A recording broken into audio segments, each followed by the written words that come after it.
Take two. Hey guys, welcome back to another video of the Hough Headliner. Today we have our most overqualified candidate ever for an interview. We have Miss Beth Helfrich, who is running for the District 98 of the North Carolina House of Representatives. We're so thrilled to have her here, so kind for coming on. I'm here today, I'm Whittier Henry. I'm here with Eli Barsoum, and Madison St. And also Zoe Helfrich is just out of shot, so shout out, another Hough student. And so we have some questions that we're going to be recording here, and we're get right into it. Let's do it.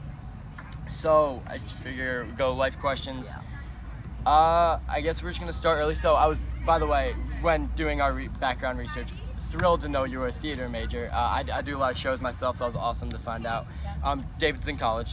What was the journey from theater major to English teacher, like in the early stages of your career? What was the transition there? There are a lot of parallels, and also will just say, like, for the future or anyone out there looking to hire, like, theater kids can do pretty much anything. Like, it's a world where you have to be resourceful and creative and responsive and listen and respond, and so those skills, theater kids, they will serve you well for the rest of your life. So my very first job after Davidson was as a touring member of Children's Theater of Charlotte. We were called the Taradiddle Players, now they're just called the Touring Company. They come to elementary schools throughout the state.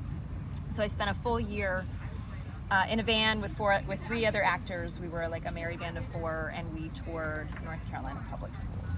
And there is truly no energy like the energy inside of a school building. And so growing up, both my parents are teachers. We kind of lived our life by the school calendar. Everyone went to school in the morning, everyone came home in the afternoon, we did homework, like summers were off. There's just something that feels very natural and innate about the rhythm of the school year, and there's something that's super compelling about the energy in a school building. So I did that for a year. I worked for Davidson's theater department for a year, and then applied for my first teaching job after that, and it felt like just a very comfortable role to return to, of being inside the classroom. I taught everything from I taught a lot of English language arts, but I also started a theater company at the school and taught theater and debate, and just tried to get students performing and on their feet as much as possible too. Very cool. Yeah. So what are some of your favorite memories or lessons you gained from all of those experiences? From all of those experiences? I think the biggest takeaway from all of that is the value and importance of relationships in doing anything. So you can have as many creative ideas as you want. You could be certain in the value of your ideas and that it's the right solution. But if you don't have buy-in from other people, or you haven't taken the time to build the relationships that you need to make sure that you're getting input from the people who are most impacted by that decision, you're going to end up sort of stuck. And so for any project, for any progress, for any task, like, you have to be thinking about all of the people who are involved and all the people who are affected, and take the time to create relationships so that you can create coalitions and consensus along the way. Absolutely. So I know a couple of us here are involved in different, like, leadership positions at our schools. Would you say that you, growing up, like, you always had some sort of passion for leading, and could you speak on just, like, leading for young leaders out there? Yeah, I think there are a lot of words that may be used to describe me. I mean, some have used bossy, for sure, especially when I was younger. Hence the importance of understanding the value of relationships and making sure that you are seeking input from other folks. I was a middle child, so I do have like an interest in being a mediator and peacemaker, and also from an early age ended up in positions of leadership, within my classroom. Within student government. I think I first ran for student council in the second grade, was involved in student government, editor of the yearbook in high school, did more behind the scenes work there, and then was involved in student government at Davidson as well. So I was a freshman senator, and chancellor, vice president, and then went abroad. So yes, I've always wanted to be someone who could be trusted sort of as a representative or as a voice for the other people who are in a community. our classroom. So, yeah, those both ambitions and interests, I would say, like started really early for me. Yeah. Okay. What eventually inspired you to run for office? So I'm running for office now, in part because of the fusion of a lot of different like circumstances in my life, but also the current situation in our state. And so there's sort of two things happening. Number one, because of the makeup of our current Supreme Court, so I'm a politics fan. Like I've tried to stay politically engaged my whole life, but we have a current Supreme Court that is turning a lot of decisions back to the states, right? And so there's state legislatures have always been important, but they are maybe particularly important right now when we're seeing sort of repeal of some of federal protections that had been in place. So, starting to pay closer attention to what the North Carolina state legislature is doing. In 2023, we had one legislator in our North Carolina House who changed parties. Yeah. And that was a really consequential decision because just because of the sheer numbers in the state house, with that one flip, the majority party became a supermajority party, and a supermajority can override a veto. Right. So it sort of eliminates any checks and balances. Yeah. We're also in a situation in North Carolina where our state Supreme Court is held by a majority of that same party, and so there's really no checkpoint in any of the other two branches of government to stop the legislature. So as I was watching that, I was serving as the PTO president at our local public K-8 school, and I was also sort of seeing day to day the way that decisions that are made in Raleigh, policy decisions that in our state capital, impact the day-to-day experience of teachers, students, school leadership on the ground. And it just sort of pulled my attention in that direction, and I fundamentally had a problem with a state legislature that was not reflective of the makeup of our state. We live in a really purple state. I really value that about North Carolina. I mean, all of our state races are going to be like a 50-50, very close race this year, which is awesome. It's a very exciting place to live because your voice and your vote really matters here. But to then have a 60-40 legislature that's operating as single party rule effectively over all of our state government is not that's out of balance. Right. Yeah. And because they drew new maps, there are very few races that can tip the balance back to be a more balanced representation. We happen to live in one of those places. Yeah. So this district is currently held by a member of the majority party, but he's not running again. He ran for Congress and lost in that primary, and so it's an open seat, and it's one that if I, as a member of the current super minority party, can flip this particular seat, it breaks up the supermajority. Yeah. And so it was a combination of like high stakes. I'm highly invested in a lot of the issues that are most kind of critical right now in terms of the state legislature: reproductive freedoms, public schools, voting rights, and governance itself. And then also just see that like our district here, we've got issues that we need to tackle, and we need someone who is not content with the slow-moving grind of what's currently going. Like we need to make progress on issues. We can't wait around any longer to make progress on gun safety. We can't wait around any longer to make progress on climate. Like we have to go. We gotta move. Absolutely. So I'm not very patient, and so it just felt like this sort of moment where my own background, my roots in this district, my skill set, my interests, my leadership, with the moment, like. You know what, I might be someone who can in this moment build a coalition that's big enough and strong enough and compelling enough to be able to flip this. Yeah. And we're so close. We're like a few days away from actually doing that, and it feels pretty amazing. Wow. Yeah. So we're talking a lot about District 98, and really quickly, so we're trying to get we're trying to give you guys at home more like a holistic view. So Yeah. if you were to take someone to District 98 for a day, Yeah. Who's Where- never been? what? Yeah, you'd never been Never before. been. Say they Yeah. grew up in Kansas. Okay. What would you do, and where would you take them? I would say, first of all, we are not in Kansas anymore. And then, well, okay. So District 98 is Davidson and Cornelius and a lot of Huntersville. It's sort Yeah. of like if you took a line, if you drew a line across exit 23 on 77. So Yeah. like Gilead Road, Bud Henderson, out to, why are you laughing at me? That's it. It's the Yeah, north yeah, end yeah, of yeah. Henderson. And then Huntersville Concord Road out the other way.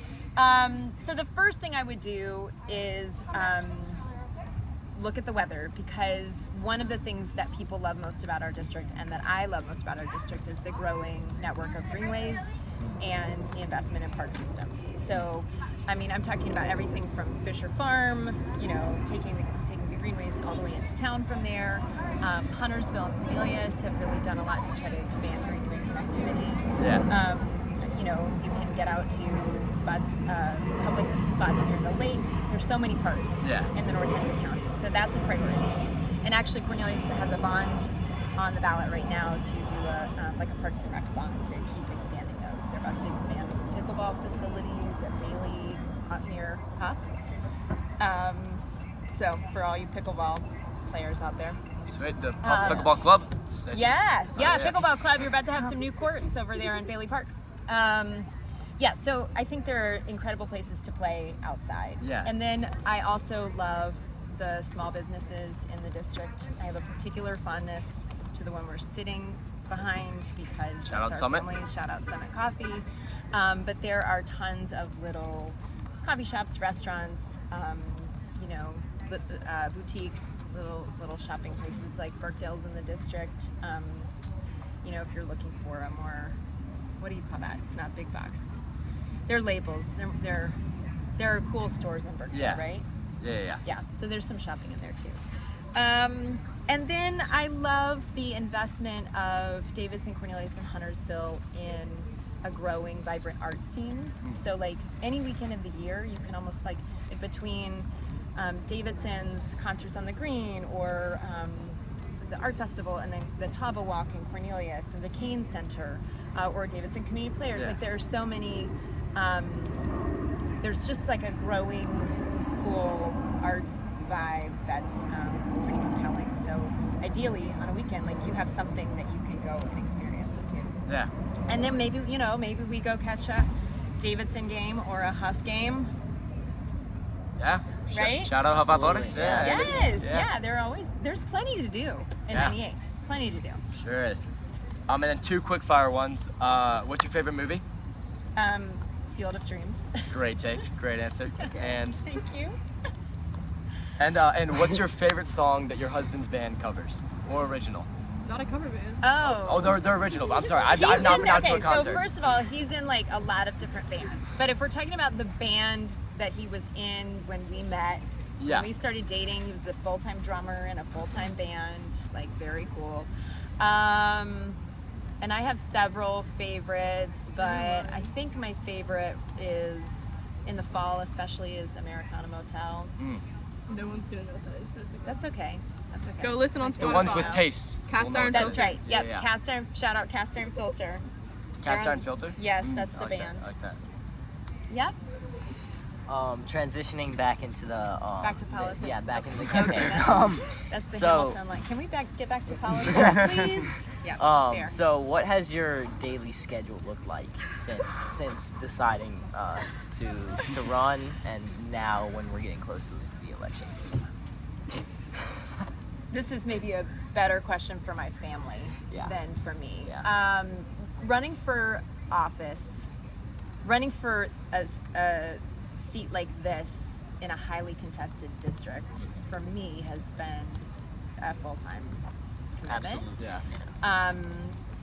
But we also have 5 kids, and I am still holding on to part-time work, like as a freelance writer. Yeah. I have not, like, that comes and goes. It's project-based, which is helpful. So, Yeah. so one of the challenges within our current political system is that it's really hard for people to run for office. Yeah. It's just logistically and financially really, really difficult. And so we're already limiting the pool of folks who can do it because they have to work full time or they have family commitments, and So, Yeah. it's day not in the easy. life. So a day in the life. Okay, sorry, that was some context. A day in the life. Alarm goes off in the 5s because our oldest is at Hough and requires a backup wake-up call just in case she doesn't wake up. Then I'm the morning drop-off driver to Hough, which is kind of like, I actually really like that part of the day. Come back, get the other kids ready, send them on their way around 8, and then get the little guy dropped off at daycare. I usually come back and try to do something around the house, and then meetings, maybe with my team, start around 9 or 10. I've got a campaign manager, I've got a field director, I've got a team member who basically helps with just like any written content or messaging. She's just sort of like she just helps in that capacity. So depending on what phase of the campaign we're in or what's coming up next, it could be fundraising focused, it could be forum prep, it could be mapping out the next set of field, which is like knocking on doors, canvassing, phone banking, all of that. There's always, it's sort of like being in school, like there's always long-term stuff we're working toward, and then there's always stuff popping up out of left and right field, that we've got to respond to. So today, for example, got up, kids off to school, went to Cornelius to greet voters. I had to approve a text that went out to voters in the district. Some people responded to that text, which I can see, and so then my team is like putting that in a spreadsheet for me to submit my own responses to. Went to another polling site to greet voters there. Went home for a few minutes to do more computer work. Came here. It just every day's a little different. And then, well, I was going to say a lot of up till this point, a lot of evening events. So trying to make sure I'm hitting local meetings and organization like Democratic groups or candidate forums or meet and greets or events in Charlotte. Like there's just a lot. There's a lot on me. We appreciate you cutting out a slot of time for us. Yeah. No, press. The press circuit is. We're a bit tough. Yeah, professionals. That's right. No, you guys are doing great. So you talked about your family, and so the political field often gets one that's good. It's a lot about personality, and there's a lot of passion involved. And during this campaign season, there's been a little bit, I don't know a better term than mudslinging, but negative press that comes out. How have you dealt with that yourself mentally, and then as a family, like keeping your family kind of shielded from all that? Well, my kids check the mail and they are like, we are laughing our way through the ugly parts of the campaign, right? Like, there's nothing, like many things, this process has illuminated, like you can only control what you can control. Yeah. So there are two sides of this coin. Number one is like what the other side is doing or saying about me. Yeah. I cannot control that. Right? I can choose how much I let it affect me. I can choose my own response. Mostly we laugh. It is so, the claims are so wild and bogus and so not actually rooted in fact or anything close to who I am or what I stand for, that it actually feels very impersonal. Right. The one piece about it that makes me upset is that it, to me, demonstrates a lack of regard for voters themselves. Like it's almost insulting, the fear-mongering, the manipulation, the lying. Like it makes me angry on behalf of voters. Yeah. That this is what we think we should be sending. Like this is what this is what you deserve to see in your mailbox, and this is what we think is going to move you to vote in a certain way. It feels really gross to me. Yeah, absolutely. So what can I control in it? I can control what my campaign's doing. Yeah. That's it. And so what I will say is, like, we have spent a lot of time and investment and energy thinking about how to draw contrast in a race, because you've got to do that in a way that doesn't feel dirty or manipulative or doesn't unnecessarily like vilify my opponent in a way that's personal at all. Like, and so from the pieces of the campaign that I could touch or control, like that, my team knows that it was high priority for me. Yeah. The whole team, because we've got other folks who are helping with digital and print media. I mean, it's a bigger team that meets we usually meet on Zoom. So Yeah. so lots of conversations and questions and pushing and making sure that we are getting to a place where I feel like at least the things that I am in charge of, I can stay rooted in my own integrity. Like that, at the end of the day, matters to me more than what anybody else is going to say about me. Yeah. You know. Absolutely. So that's my approach to it. Until we can clean up money in politics, like until we can come up with some serious campaign finance reform Yeah. and some serious electoral reform, unfortunately, like those strategies and tactics will keep being used. Yeah. So to transition into the education part of your campaign, you said to your opponent Melinda Bales this summer. Said in a town hall with her. Okay. Yeah. The strength of the community rests squarely on the strength of the public schools. Could you like expand on what you meant by that and explain why you believe it? Yeah. So when you think about what makes a vibrant community, both now and in the future version of itself, like you could choose to invest in a number of places. Like you could try to make sure that it's a community that has really great roads so that you're minimizing traffic buildup or like, you know, accidents.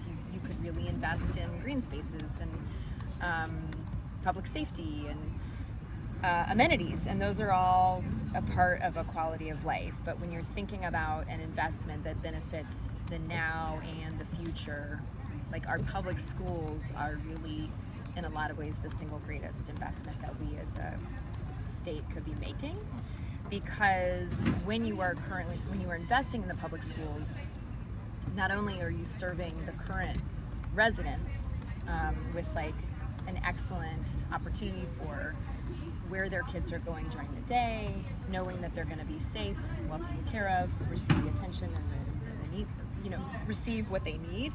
That helps working families. That helps create like kids who are more likely to be successful, you know, in terms of making good choices that are ultimately going to better serve their communities. You know, investing in public schools actually ends up helping beyond the school buildings themselves.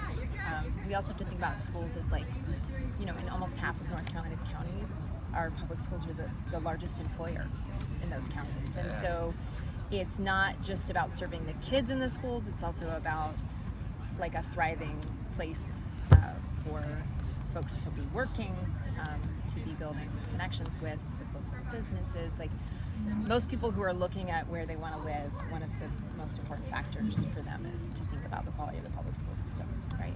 And the quality of the schools. Yes. And so then also, if you're investing in those students and you're creating capacity in them, like you're also just investing in the future of your state, because most of those kids are gonna be future North Carolinians, especially if they've had a wonderful experience here and they, you know, they potentially stay in state for higher ed. North Carolina has exceptional universities and colleges, and so then you've got your workforce at the ready for companies who want to be here too. So I think, you know, you can just sort of look historically at places that have prioritized public education specifically, which to me is like, this is about equity. It's an opportunity for every single kid who's in that community. Like our public schools are the only schools where anyone can walk through the door and they're welcome there. Yeah, they're welcome there. And so then the school does what it can to meet that student's needs. And so the better those places are and the more fully supported those places are, the better off our communities are. Yeah. Now and in the future. Really quickly, Madison, can you check if that's still filming even though it has the message up? It seems like it. Okay, sweet. I just wanted to make sure. Great. Sweet, Yeah, sweet. great. If you do end up winning this election, do you see yourself continuing to future positions in government and like later on? That's a great question. Somebody just asked me that the other day too about like Jumping. Dang it. No. But like is this like, do you have ambitions beyond this role? Yeah. And what I said is like, I have always operated as someone who is scanning and looking for kind of like what we talked about earlier, like here's what I have to offer. Where is the need?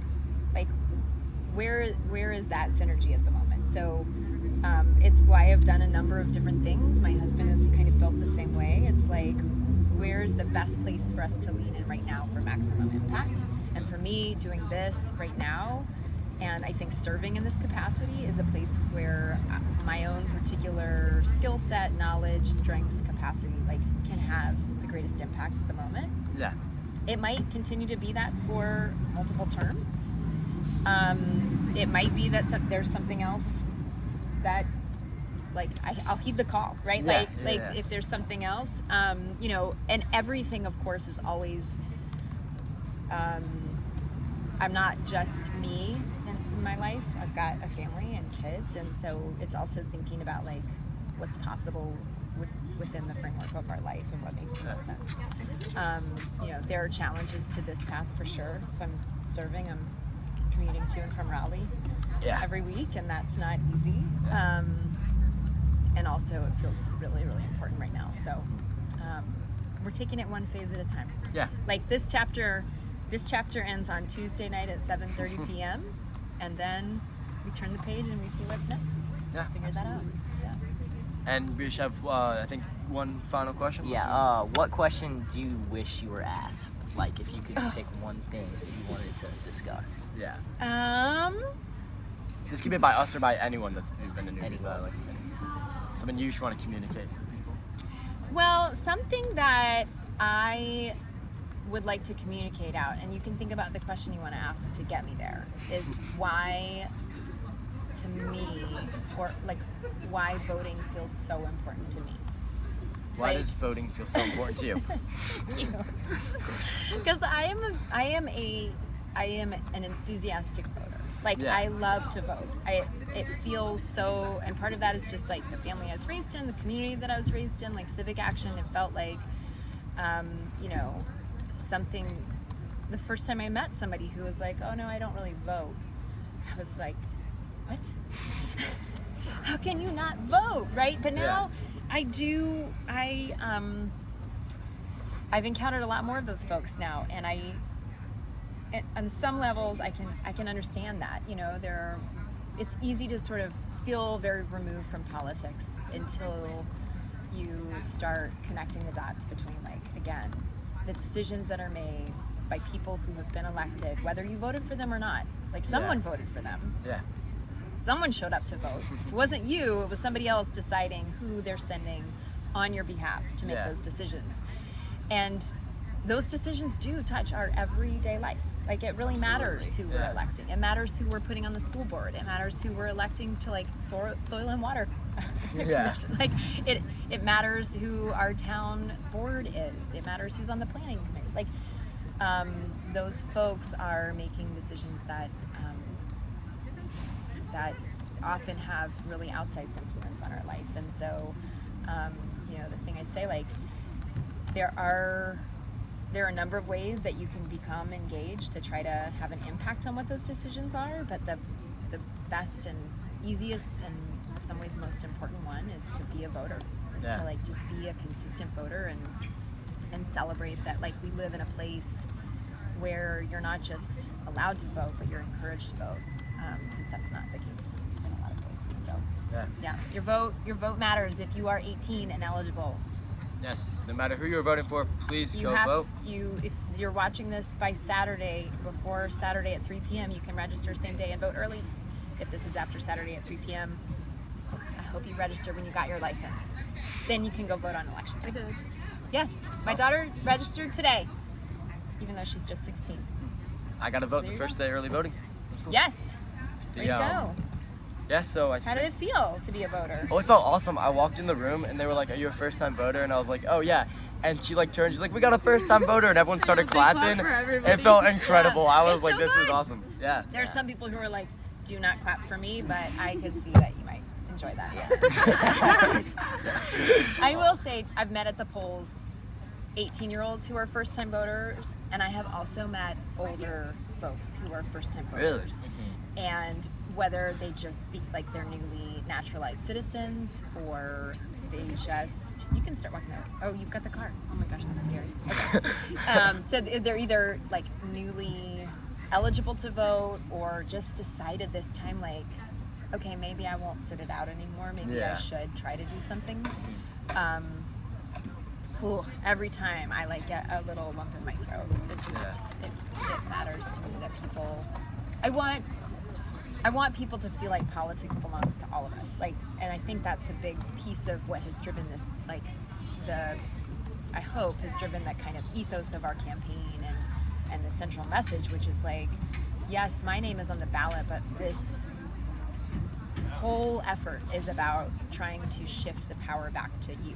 Like, I want to be a representative who is focused more on listening to constituents than assuming I know what's best for them, right? Yeah. I want to be somebody who is really, like, still very rooted in my life in this community and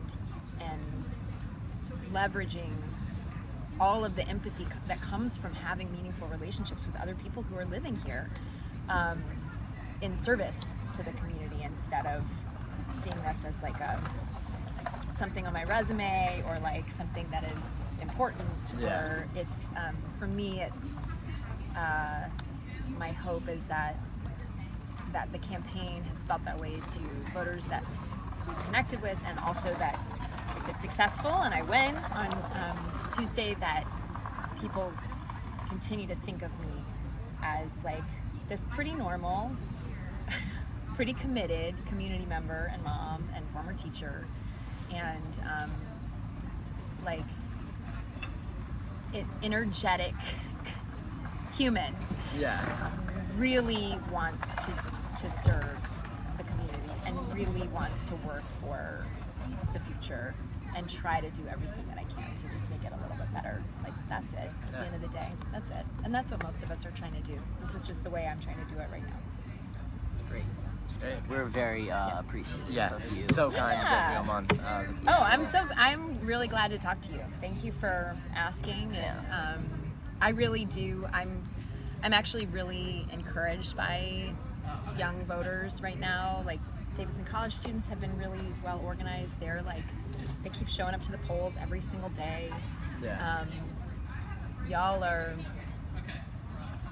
gonna make it happen, you know? Like, guys, you are the future, but you don't have to wait for it, right? Like, you don't. That's what the other thing is, that I had a student interview me the other day. He was just like, part of his school, they did a hands-on internship, so we just shadowed the campaign for a couple days, which is cool. But he was like, at what point is the right time to get involved? Like, when do you feel like people are qualified to run for office? Like, just run. Like, we're all qualified, you know? Like, once you hit the minimum age, like, you might not win, but like, you learn something from every time you run. And if you are running, you're challenging the status quo just by running. Like, even if you don't win, you're still demanding something from the system.